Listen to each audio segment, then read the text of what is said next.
Before you listen to anything I'm about to say, you need to understand something. When I opened Lena's journal, I thought I was holding her memories. But I was wrong. I wasn't reading her past. I was reading warnings. Warnings she wrote for future. She knew she wouldn't survive. Warnings addressed to one person. Me. And the scariest part? Some of the entries are written in my handwriting. The page shook in my hands as I read her first message. Deni is close. I can feel him calling me. But something else hears him too. Something else. Not someone. Something. The same presence. That whispered my name. In the shack last night. Her next message was worse. Tell him not to follow footsteps that move in circles. Not all lost things want to be found. My chest tightened. Last night, I had followed footsteps that looped around me. Footsteps that led me nowhere.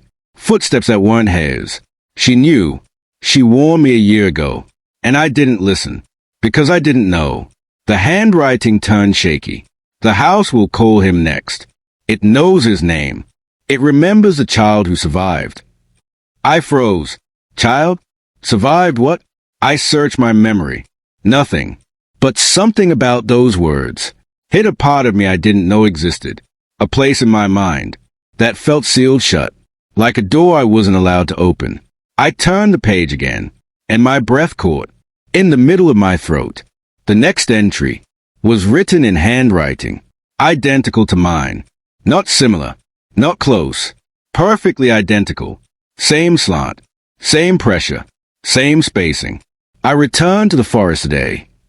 I stepped back. My heartbeat roared in my skull. I didn't write that. I whispered to myself. But even as the words left my mouth, I wasn't sure anymore. What if I had? What if something else made me? What if it was written while I wasn't myself? My hands trembled uncontrollably. Something was terribly wrong.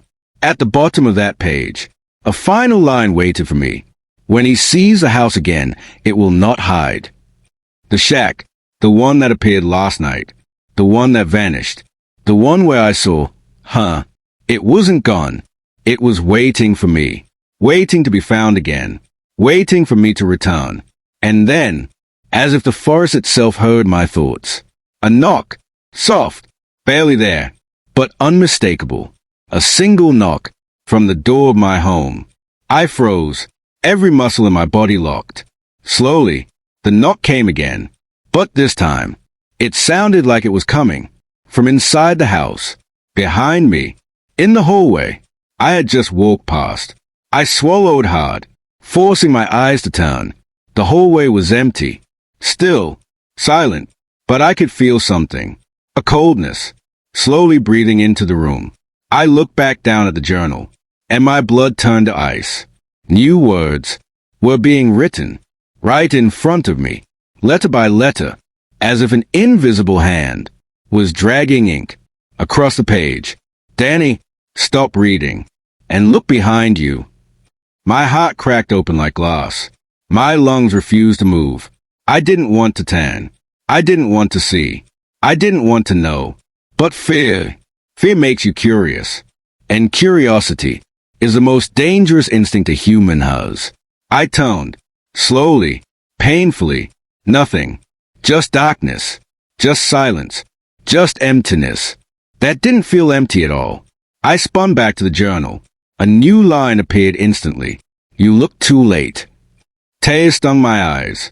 Cold sweat soaked my skin. Something was here with me, watching, waiting, choosing its moment. I flipped to the end of the journal, desperate for answers, and found a page, torn halfway across. The ink was smeared, rushed, as if she had been dragged away. Mid-sentence, it read, "The shadow didn't take me. I followed it because..." And that was it. The rest was gone, ripped away, like someone didn't want me to see the truth. I whispered into the silence. "Because what, Lena? Why did you follow it?" My voice cracked. I didn't even care. I needed answers. I needed her back. I needed to understand. And then, hidden at the bottom corner, in handwriting that looked exactly like mine, I saw a message. "Finish this in episode 4. I stumbled backward. That wasn't a message from the past.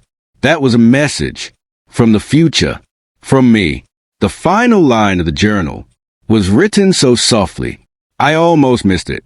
Lena's handwriting. Shaky, terrified. Deni, you're not losing yourself. You're returning to what you were. What I was. What did that mean? What was I? Before I ever met her? Suddenly, the temperature around me dropped. My breath turned white. The lights flickered. The journal snapped shut on its own. And a voice, cold, deep, ancient, whispered behind my right ear. Welcome back. I didn't tone. I couldn't, because I already knew what stood behind me. The shadow, the one that took her, the one that called me by name, the one that knew my childhood, the one that wrote in my handwriting. And now, it wasn't chasing me. It was claiming me. Lena didn't leave clues. She left warnings. Warnings about the forest.